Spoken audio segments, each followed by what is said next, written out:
마태복음 18장 1절에서 7절까지 말씀입니다.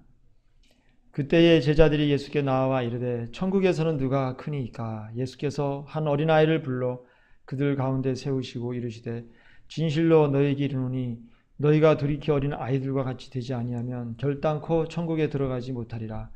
그러므로 누구든지 이 어린아이와 같이 자기를 낮추는 사람이 천국에서 큰 자니라. 또 누구든지 내 이름으로 이런 어린 아이 하나를 영접하면 곧 나를 영접함이니 누구든지 나를 믿는 이 작은 자 중 하나를 실족하게 하면 차라리 연자 맷돌이 그 목에 달려서 깊은 바다에 빠뜨려지는 것이 나으니라. 실족하게 하는 일들이 있음으로 말미암아 세상에 화가 있도다. 실족하게 하는 일이 없을 수는 없으나 실족하게 하는 그 사람에게는 화가 있도다. 지금 제자들이 예수님께 나와서 묻습니다. 천국에서는 누가 크니까? 저는 이 제자들의 질문을 읽으면서 제자들이 대단하구나. 이미 그들은 자신들이 천국에 당연히 들어가고 천국에 들어가는 것은 문제가 없으니까 거기에서 큰 사람으로 인정받고 싶어 하는구나 라는 생각을 했습니다. 3년 동안 예수님과 함께 먹고 마시고 가르침을 받았으니까 자신들이 하나님의 나라에 들어가는 것이 당연하다고 생각했을 겁니다. 예수님의 수제자들이니까 자기들이 하나님의 나라에 못 들어가면 누가 들어가겠느냐 이런 생각을 할 수 있었을 겁니다. 그런데 예수님의 대답은 그들의 기대와 전혀 다른 대답이었습니다. 진실로 너희에게 이르노니 너희가 돌이켜 어린 아이들과 같이 되지 아니하면 결단코 천국에 들어가지 못하리라. 다시 말하면 제자들에게 얘들아 누가 천국에 너희를 들여보내 준다더냐? 너희도 돌이켜서 어린 아이들과 같이 되지 아니하면 결단코 천국에 못 들어가. 지금 너희가 천국에서 크고 작고 이걸 따질 때가 아니야. 너희가 지금 천국에 들어가는 게 문제야. 이렇게 말씀하시는 겁니다. 예를 들어서 지금 고3 학생 2명이서 테레비를 보고 있어요. 테레비를 보고 이제 테레비에 나오는 연습극을 보면 서로 말합니다. 나는 연세대학교가 좋아. 옆에 있는 친구는 나는 고려대학교가 좋아. 그러면서 서로 말하기를 나는 연대 들어갈 테니까 너는 고대 들어가라. 이러면서 우리 나중에 연고전 할 때 한번 응원 한번 같이 할 때 얼굴 보자. 이런 대화를 나눕니다. 그때 옆에 계시던 선생님이, 담임 선생님이 가만히 보고 계시다가 그 손에 들려있던 모의고사 성적표를 갖다가 펴보세요. 그때 선생님께 물어봅니다. 선생님, 연세대가 높아요? 고려대가 높아요? 그랬더니 그 선생님께서 하시는 말씀이 그 모의고사 성적표를 보면서 너희들 이번 시험이 둘 다 9등급이야. 둘 다 9등급이야. 이러시면서 너희가 TV 연속극에서 돌이켜서 의자에 앉아 꾸준히 공부하지 않으면 결단코 연고대에 들어가지 못하리라. 그렇게 말씀하시는 것 똑같은 거예요. 예수님께서 지금 그들에게 천국에 들어가기 전에 먼저 돌이키라고 말씀을 하세요. 지금 제자들의 상태가 어떤 상태냐면 돌이키지도 않은 상태라는 거예요. 너희는 먼저 돌이켜라 이렇게 말씀하세요. 이 앞장에 보면은 마태복음 17장 22절에 갈릴리에 모일 때에 예수께서 제자들에게 이르시되 인자가 장차 사람들의 손에 넘겨져 죽임을 당하고 제3일에 살아나리라 하시니 제자들이 매우 근심하더라.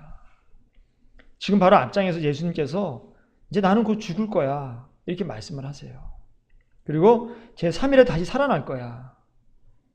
지금 예수님께서 십자가에 죽으시려고 하는 그러한 긴박하고 정말로 말로 표현할 수 없는 그런 상황이에요.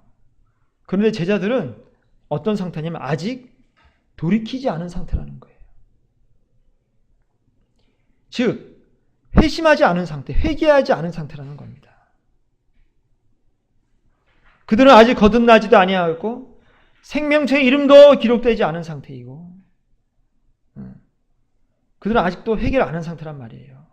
이 제자들에게 예수님께서 말씀하시기를 천국? 너희가 지금 천국에서 크고 작은 것을 말하냐?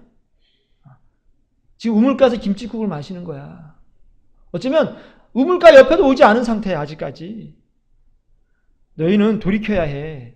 그리고 어린아이와 같이 되어야 해. 그래야 천국에 들어가. 이렇게 말씀하고 계시는 거예요. 구원이라는 것은 참으로 어려운 겁니다. 지금 이 제자들이 누구예요? 3년을 예수님과 함께 다녔던 사람들이에요. 그런데 3년을 예수님만 따라다녀도 회개를 안 했다는 거예요, 아직까지. 그들은 오직 자기 자신을 사랑하는 상태일 뿐이에요. 하나님과 하나님의 나라에는 관심도 없어요. 어떻게 하면 자신들이 크게 될까? 거기에만 관심이 있는 상태라는 말이에요. 이들이 구원받지 못했다는 증거는 성경 여기저기에 등장합니다. 그중 제일 큰 증거는 예수님께서 제사장과 바리새인들한테 잡히셨을 때 모조리 도망간 사건이에요. 그리고 가장 예수님과 가깝게 지내고 말도 많이 했던 베드로의 말을 보면 알 수가 있어요.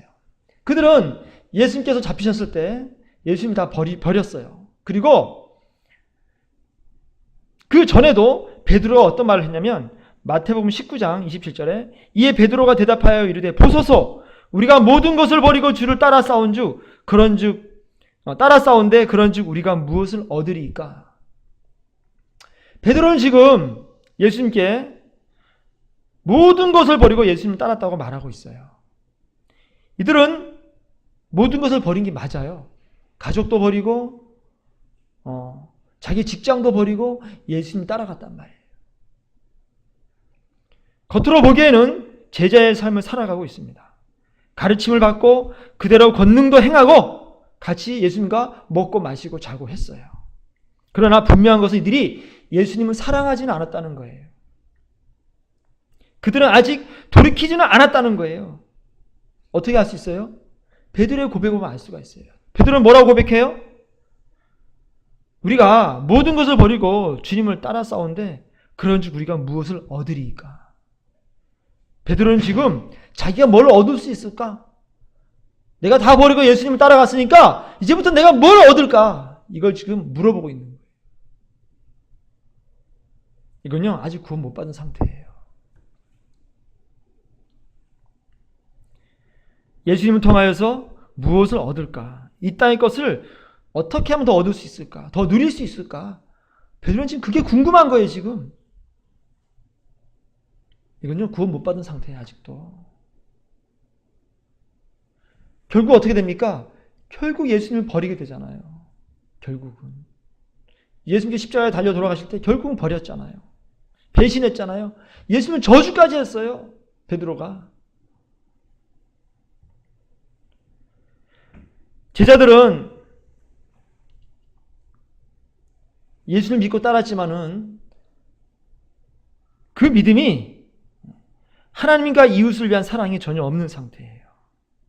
하나님도 사랑하지 않고 하나님의 나라도 사랑하지 않고 이웃도 사랑하지 않는 상태. 지금 그러한 상태에 있는 거예요, 지금.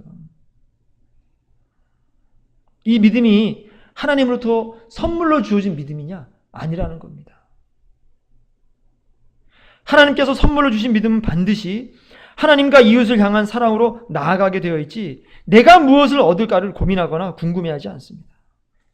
예외가 없어요. 그러므로 그런즉 우리가 무엇을 얻으리까? 라고 물어보는 그 베드로의 믿음은 아직 구원받지 못한 믿음이 분명한 거예요. 이 믿음으로는 천국 갈 수가 없습니다. 지옥 갑니다. 귀신을 쫓아내고 병 고치고 방언과 예언을 해도 이 믿음은 절대 구원받지 못한 믿음의 상태예요. 거듭난 사람은, 구원받은 사람은 우리가 모든 것을 버리고 주를 따랐습니다. 그러니 주님, 우리가 무엇을 하여야 주님께서 기뻐하시겠습니까? 라고 물어본다는 얘기예요. 거듭난 사람은 내가 무엇을 얻는가에 관심이 있지 않고 하나님을 기쁘시게 하기 위해서 내가 무엇을 해야 할까요? 이렇게 물어본다는 얘기예요. 이런 사람들이 있었어요. 볼까요? 세례 요한이 회개의 복음을 전할 때에 그 설교를 들은 자들이 어떻게 반응하냐면 누가복음 3장에 3절에 요한이 요단강 부근 각처에 와서 죄사함을 받게 하는 회개의 세례를 전파하니 쭉 내려와서 7절 보면 요한이 세례받으러 나오는 무리에게 이르되 독사의 자식들아 누가 너에게 일러 장차올 진노를 피하라더냐? 그러므로 회개에 합당한 열매를 맺고 속으로 아브라함이 우리 조상이라 말하지 말라. 내가 너에게 이르노니 하나님이 능히 이 돌들로도 아브라함의 자손이 되게 하시리라. 이미 도끼가 나무 뿌리에 놓였으니 좋은 열매 맺지 아니하는 나무마다 찍혀 불에 던져지리라. 이랬더니 10절 말씀에 무리가 물어 이르되 그러면 우리가 무엇을 하리이까? 그러면 우리가 무엇을 하리이까? 12절 말씀에 세리들도 세례를 받고자 해와서 이르되 선생이여 우리는 무엇을 하리이까? 하며 14절 말씀에 군인들도 물어 이르되 우리는 무엇을 하리이까? 하며 회개한 사람들 특징이 뭐예요? 주님, 이젠 제가 무엇을 해야 합니까? 이렇게 물어본다는 거예요. 내가 무엇을 해야 합니까? 우리가 무엇을 해야 합니까? 이렇게 물어본다는 얘기예요. 우리가 무엇을 얻으리까? 이렇게 물어보지 않아요, 하나님 앞에. 내가 무엇을 해야 합니까? 이게 회개한 자들의 특징이에요. 우리가 무엇을 얻으리까? 라고 말한 베드로는 아직 회개하지 않은 상태이고 우리는 무엇을 하리까? 라고 물어본 무리들과 세리와 군병들은 회개하라는 요한의 가르침에 반응하는 자세란 말이에요. 내가 예수님을 통해서 이익을 얻으려는 사람과 내가 변화되어 회개하여 하나님께로 돌아가려는 사람이 이렇게 달라요. 베드로는 3년 동안 예수님께 훈련을 받아도 회개하지 않고 요한의 회개의 외침을 들은 무리와 세리와 군병들은 곧바로 회개합니다. 예수님께서 요한만 못하여서 그렇습니까? 아니죠. 예수님 설교가 요한보다 못합니까? 아니에요. 이것은 예수님께서 못 가르치신 게 아니라 베드로가 구원받지 못할 교만한 마음을 가지고 자기 자신을 사랑하는 마음을 버리지 못했기 때문입니다. 이러한 베드로에게 예수님께서는 야단을 치거나 협박을 하거나 그러지 않으셔요. 기다리세요. 회개는요, 강요해서 되는 것이 아니죠. 베드로의 믿음 상태를 다 아시는 예수님께서 베드로가 새벽 닭이 2번 울기 전에 너와 나를 3번 부인하리라. 다 아셨어요, 베드로가 부인할 것을. 베드로가 도망갈 것도 다 아시면서 부활하셔서 베드로에게 물어보세요. 뭐라 물어보시죠? 베드로야, 너가 이 사람들보다 나를 더 사랑하느냐? 이렇게 물어보시잖아요. 그때까지 예수님은 베드로에게 회개의 기회를 재촉하지 않으셨어요. 그러면 회개는 우리가 해야 되는 거예요. 예수님도 기다리십니다. 언제까지? 우리가 회개할 때까지. 절대로 그분의 회개를 강요하지 않으세요. 베드로가 배신할 거 뻔히 아시면서도 십자가에 달리실 때까지 베드로야 너 회개해야 돼. 너 지옥 가. 이런 말씀 안 하셨단 말이에요. 왜? 기다리시는 거예요. 스스로. 내가 회개하지 않으면 절대로 예수님께서 우리를 강요하지 않으세요. 돌이켜라. 돌이켜라. 계속 말씀하시는 거예요, 지금. 그런데도 이 제자들은 뭐예요? 자신들 돌이켜야 될 상태에 있다는 것을 모르는 거예요, 지금. 3년 동안 같이 살았으면서도. 회개는 우리가 해야 돼요. 반드시 하나님께 돌아오는 것은 우리가 해야 되는 거예요. 하나님께서 강제하지 않으세요. 구약의 이스라엘 백성에게도 하나님께서 그들을 협박하거나 강제하지 않으셨어요. 기다리세요. 그러나 분명한 것은 회개하지 않은 자들에게 무서운 형벌만이 주어졌습니다. 회개하고 돌아온 자들에게는 용서와 사랑과 회복이 주어졌습니다. 지금 회개하지 않은 베드로는 예수님을 통하여 자신의 출세를 꿈꿨던 거예요. 예수님을 사랑하고 하나님을 사랑한 것이 아니라 자기 자신의 성공과 출세를 사랑한 거죠. 자기 자신을 사랑한 거죠. 예수님의 덕분에 한번 출세해보려는 사람이 베드로였던 겁니다. 우리는 돌이켜야 돼요. 돌이켜서 어떻게 돼야 돼요? 어린 아이와 같이 되어야 합니다. 그래야 천국에 들어갈 수가 있습니다. 돌이켜야. 결단코 천국에 들어가지 못하리라. 결단코예요. 너희가 나를 믿지 않으면 결단코 천국에 못 들어가. 그렇게 예수님 말씀하신 적 없어요. 그런데 여기서는 돌이켜 어린 아이들과 같이 되지 아니하면 결단코 천국에 들어가지 못하리라. 아주 강력하게 말씀하세요. 어린아이와 같이 된다는 것이 무엇입니까? 바로 다음에 설명하세요. 자기를 낮추는 자가 되어야 된다는 거예요. 우리는 믿음 생활할 때 마음으로 믿어 의에 이르고 입으로 시인하여 구원에 이른다는 말씀으로 우리의 구원을 설명합니다. 맞아요. 하나님 말씀 맞습니다. 그리고 오늘 말씀하신 어린아이와 같이 되어야 한 천국에 들어간다는 말씀도 맞는 말씀이에요. 다시 말하면 마음으로 믿고 입으로 시인하며 어린아이와 같이도 되어야 천국에 들어갈 수 있다는 뜻이에요. 이 모든 것을 충족해야 천국에 들어가는 거예요. 하나님 말씀 중에 구원이라는 표현이 들어있는 구절이 여러 개 있습니다. 그 중에서 한 구절만 충족한다고 구원받는 것 아닙니다. 하나님의 계명을 다 지켜야 돼요. 이것은 율법을 말하는 게 아니에요. 율법주의를 말하는 게 아니에요. 하나님께서 원하시는 것을 다 지켜 행해야 한다는 겁니다. 하나님께서 기뻐하시는 것을 다 행해야 구원받는다는 거예요. 빌라델피아 교회처럼 작은 능력을 가지고서도 하나님 말씀을 지키며 하나님 이름을 배반하지 아니한 사람들에게만 열린 문을 두신다는 거예요. 자, 제가 한 가지 예를 들어보겠습니다. 제가 만약에 나는 여자랑 결혼할 거야 이렇게 말을 했어요. 그 다음에 나는 머리가 긴 사람이랑 결혼할 거야 이렇게 얘기를 했어요. 그럼 제가 결혼하는 누구랑 결혼한다는 거예요? 머리가 긴 여자랑 결혼한다는 얘기예요. 그런데 어떤 여자가 와가지고 머리를 짧게 자르고 와서 저한테 결혼하자고 막 소리를 지르는 거예요. 그래서 보니까 머리가 짧아. 나는 머리 짧은 사람이랑 결혼하겠다는 말 안 했는데 아니잖아요. 여자랑 결혼한다고 그랬잖아요. 저는 분명히 얘기했어요. 나는 여자랑 결혼한다. 또 다음에 나는 머리 긴 사람이랑 결혼한다. 그러면 그 여자는 해당 사항이 없는 거예요. 왜? 머리가 짧으니까. 자기 여자라고 여자라고 해서 나랑 결혼할 수 있다고 주장할 수 없는 거예요.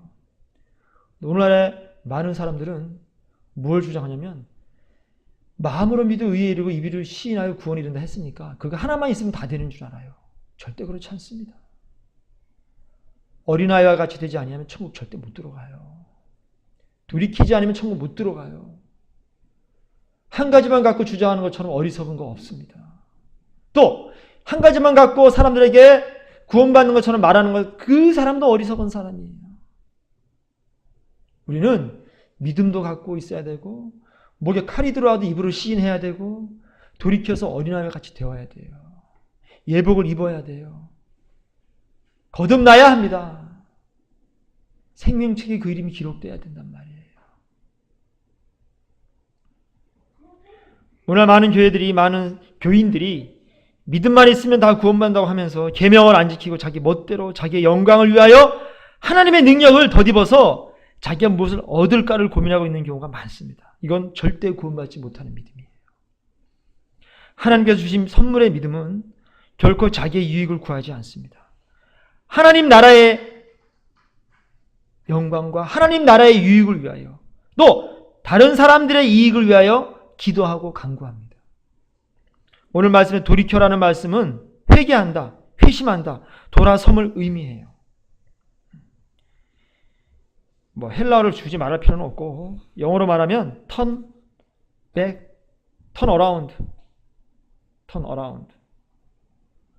그리고 또 convert라는 게 convert가 뭐냐면 변압기를 컨버터라 그래요.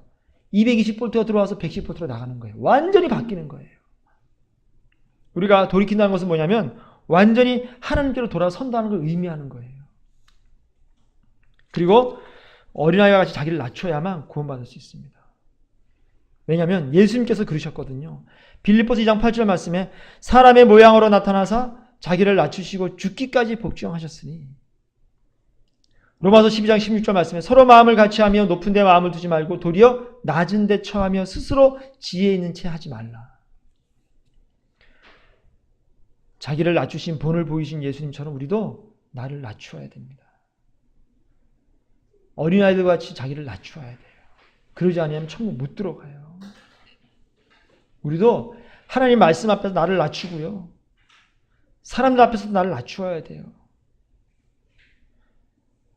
나를 사랑하고 나를 높이라는 마음을 십자가에 못 박아야 됩니다.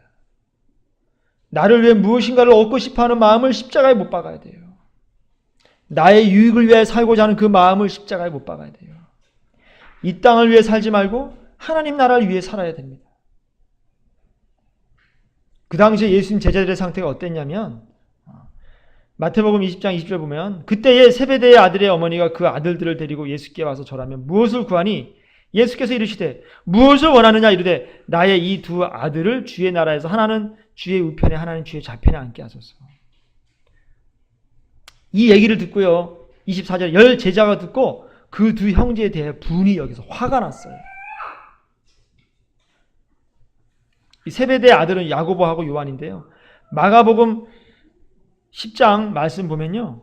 예수님께서 10장 33절에 보라 우리가 예루살렘에 올라가노니 인자가 대제사장들과 서기관들에게 넘겨짐에 그들이 죽이기로 결의하고 이방인들에게 넘겨주겠고 그들은 능욕하며 침뱉으면 채찍질하고 죽일 것이니 그는 3일 만에 살아나리라 하시니라. 그 다음에 세베대의 아들 야고보와 요한이 주께 나와 여쭤오되 선생님이여 우리가 무엇이든지 우리가 구하는 바를 우리에게 하여 주시길 원하옵나이다. 그랬더니 여짜오되 주의 영광 중에서 우리를 하나는 주의 우편에 하나는 좌편에 앉게 하여 주옵소서. 이렇게 말합니다. 그랬더니 열 제자가 41절에 열 제자가 듣고 야고보와 요한에게 대해 화를 내요. 이거 얼마나 웃기는 장면이에요. 지금 예수님께서 참 기가 막힌 장면이에요. 진짜 기가 막힌. 진짜 실소를 금할 수 없는 참 안타까운 장면이에요. 예수님께서 지금 십자가에 달려 죽으신다고 지금 말씀을 지금 하고 계신데도 야고보와 요한이 나와서 한다는 소리가 뭐라 그래요? 주의 영광 중에서 우리를 하나는 주의 우편에 좌편에 앉게 해주세요. 이렇게 말을 하는 거예요 지금. 그럴 때 다른 제자들은 듣고 뭐예요? 또 화를 내는 거예요. 이 상태만 보더라도요 이들은 구원받지 못한 상태가 확실해요 지금. 참 기가 막힌 상황이에요. 제가 예수님이라면 이 제자들 다 버려버립니다. 내가 지금 죽을 판인데 지금 지네들은 주의 영광 중에 하나는 우편에 하나는 좌편에 앉게 해달라는 거예요. 내가 죽을 것이다 라고 말하는 게 귀에 안 들어오는 거예요 지금 이들은.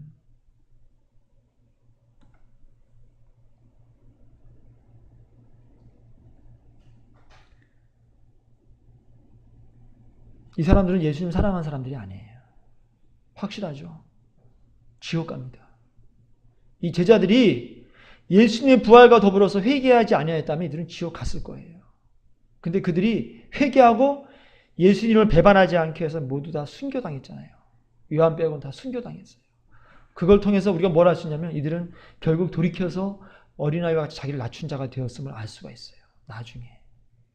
근데 이렇게 지금 하나는 좌편에 하나는 우편에 앉게 달라 이 상태에서는 절대 천국 갈 수 없는 상태예요. 지옥 가요. 그것도 주의 영광 중에. 제자들이 원하는 건 예수님께서 영광에 계실 때 한 자리 얻는 거예요. 그들은 예수님이 어떻게 되실까는 관심이 없었어요. 오로지 자신들의 미래의 한 자리에 관심이 있었던 거죠. 오늘날의 교인들과 아주 흡사합니다. 오늘날의 교회 다니는 사람들과 아주 흡사해요. 하나님의 마음은 아랑곳하지 않고 이 땅에서의 자신의 자리와 영광과 문제 해결에만 관심이 있잖아요. 오늘날의 교인들과 똑같습니다. 인간은 원래 다 똑같아요. 이렇게 예수님은 3년 동안 따라다녀도 똑같습니다.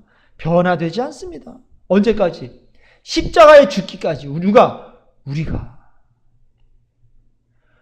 예수님과 함께 십자가에 죽기까지는 절대 변할 수가 없어요. 3년 들어보세요. 3년? 아니요.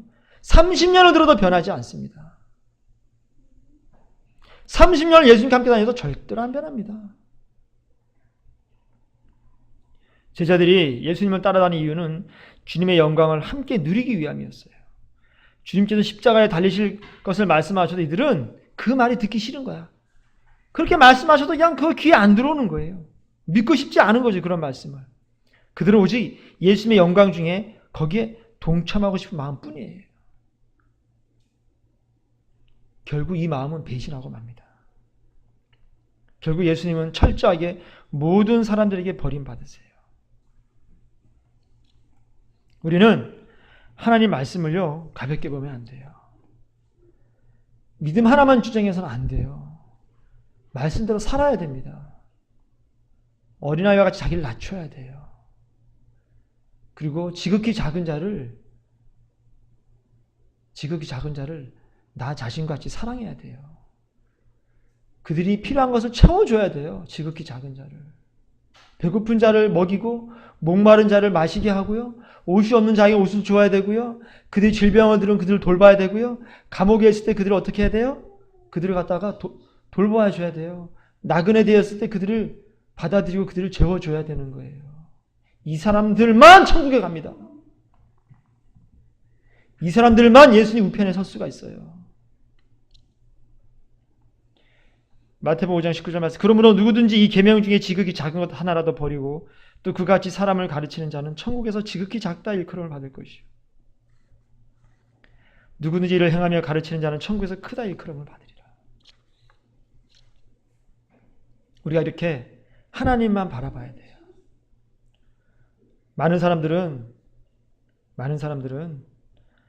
하나님 말씀을 그 많은 말씀 어떻게 다 지켜. 그렇게 생각을 해요. 그런데 분명히 말씀하시기를 내가 너에게 이르노니 너희 의가 서기관과 바리새인보다 더 낫지 못하면 결코 천국에 들어가지 못하리라. 믿음이 있다고 안심해서 안 됩니다. 자꾸만 사람들은 믿음이 있다고 해가지고 믿음이 있냐? 네. 그러면 너의 구원은 확실한 거야. 구원의 확실성.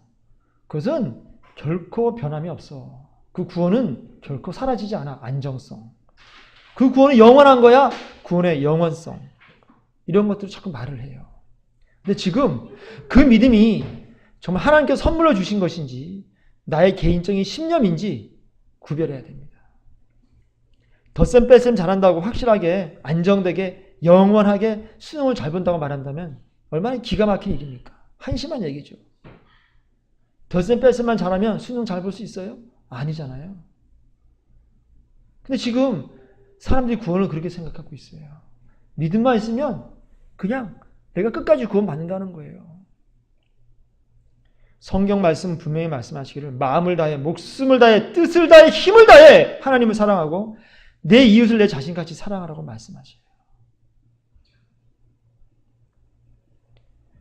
자, 그 성도들을 안심시키고 끌어모아서 그들의 마음을 즐겁게 하고 평안하게 하고 행복하게 하려는 시도는 아주 위험한 장난이에요. 아주 장난질이에요, 이것은. 이거는 어쩌면 사탄의 미혹일 수 있습니다. 천국 가는 길은 좁은 길이에요. 좁은 문을 통과해야 해요. 이기는 자에게만 열려있는 문이 됩니다.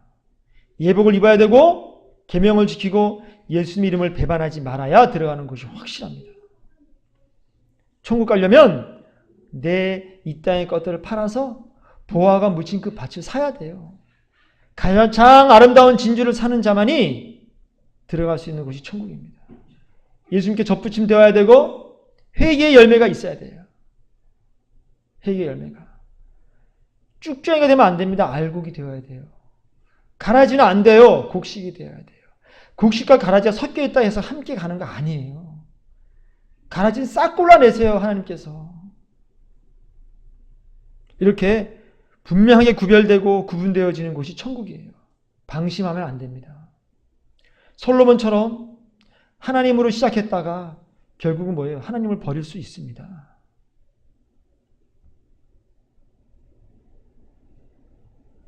방심하면 안 돼요. 다윗처럼 하나님을 버리고 남의 여자 밧세바를 취하고 자신의 불륜이 들통날까 봐 두려워서 그 간통한 여자의 남편을 죽이게 되는 그런 자가 될 수도 있습니다. 누구나 될 수가 있습니다. 예외가 없습니다. 우리는 하나님만 바라봐야 돼요. 하나님께로 돌아가야 돼요. 그러면 하나님께서 우리를 위로해 주시고 우리를 살려주십니다. 그 하나님 안에 우리의 위로자가 되십니다. 그 하나님 계신 곳이 어디예요? 가장 낮은 곳에 계시다는 거예요. 지금 어떻게? 어린아이와 같이 가장 자기를 낮추는 자들, 그들과만 함께 하시겠다는 거예요. 자기를 가장 낮추는 자들만 이 위로하신 하나님을 만날 수가 있습니다. 이사야서 51장 12절에 이르시되 너희를 위로하는 자는 나 곧 나이니라. 이렇게 하나님께서 말씀하세요. 우리를 위로할 수 있는 분은 하나님 한 분밖에 안 계세요. 내 주 여호와 그의 백성의 억울함을 풀어주시는 내 하나님이 이같이 말씀하시되 우리의 억울함을 풀어주신 분도 하나님 한 분밖에 안 계세요. 사람들은 나의 고통을 위로하듯이 하면서도 그들은요, 자신들이 그렇게 고통을 안 당하는 것을 감사하게 다행으로 생각해요. 상대방의 아픔과 100% 동감하지 않습니다. 하나님은 그렇지 않으세요. 하나님은 그렇게 고통당하는 자, 슬픈 자, 절망하는 자, 그들과 함께 하세요. 언제? 그 사람이 어린아이와 같이 자신을 낮출 때에, 돌이킬 때에, 그때에 그들과 함께 하시는 분이 하나님이세요. 하나님 높아진 자와 절대로 함께 하지 않으세요. 시련과 고난이 우리에게 주는 유익이 뭡니까? 시련과 고난을 통해서 돌이키는 거예요. 누구에게로? 하나님께로. 그러면 어떻게 되는 거예요? 어린아이와 같이 자신을 낮추는 거예요. 더 낮아지는 거예요. 더 비참해질 수도 있어요.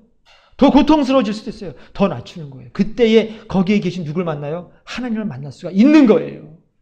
위로의 하나님, 억울함을 풀어주신 하나님을 거기서 만날 수가 있는 겁니다. 그래서 교만한 자는 절대 하나님 못 만나요. 그래서 잘 나갈 때 하나님 만난 사람 거의 없습니다. 실패하고 좌절하고 억울하게 고통당할 때, 무시당할 때에, 아무도 나와 함께하여 주지 않다고 생각할 때에 그 자리에서 내가 바닥까지 어린아이와 같이 낮아질 때에 거기에 하나님을 만날 수가 있는 겁니다. 거기에 하나님이 계신 거예요. 우리는 돌이켜야 돼요. 우리는 돌이켜서 어린 아이들과 같이 자신을 낮추는 자가 되어서 천국에 들어갈 수 있어야 됩니다. 기도하겠습니다. 하나님, 우리가 믿음이 있다고 하면서 방심하고 천국에 이제 들어갈 수 있으니, 구원의 확신이 있으니 이제는 걱정할 것이 없다고 교만해하고 돌이키지도 아니하고 어린아이와 같이 자기를 낮추지도 아니하면서 마음이 행복해하며 평안해하며 이 땅에 적당히 먹고 살아가는 모습 때문에 기도도 하지 아니하고 하나님을 찾지도 아니하고 그렇게 평안한 마음으로 살아가는 어리석은 자가 아닌지를 돌아보게 하여 주시옵소서.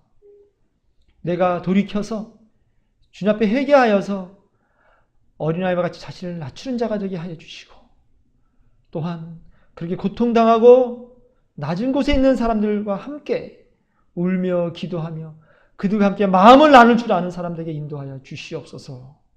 주님, 십자가에 달려 돌아가신 그 예수님과 함께 우리도 죽기를 원합니다. 그 예수님과 함께 이 땅의 모든 것들을 십자가에 못 박기를 원합니다. 나 자신을 십자가에 못 박게 인도하여 주시옵소서. 예수님 이름으로 기도드리옵나이다. 아멘.